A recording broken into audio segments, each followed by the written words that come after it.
What do you mean by that, Your Majesty?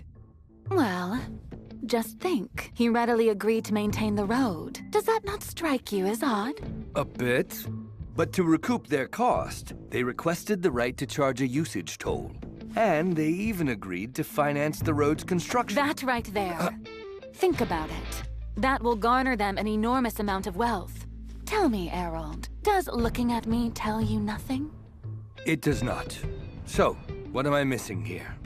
It seems you still have much to learn.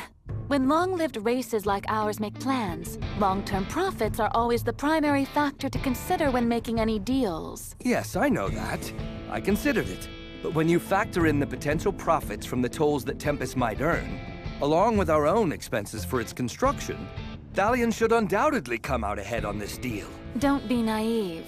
Development in the Forest of Jura will change everything.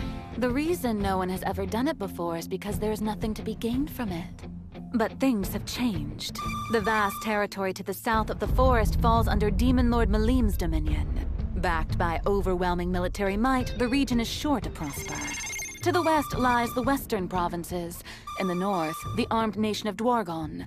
Looking at the map, the country that will connect all these nations is the newly founded Jura Tempest Federation. You're saying, if the forest really is going to be developed, charging a toll to use the road would yield the greatest profits?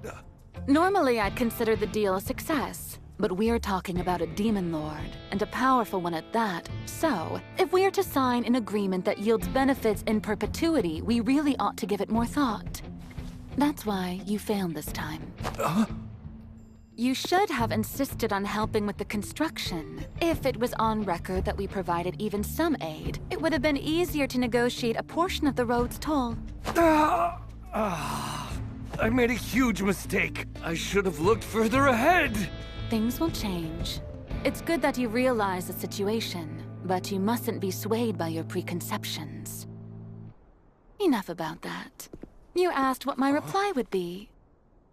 Both the acquisition of Yoshida and the conditions set for the road serve as undeniable proof.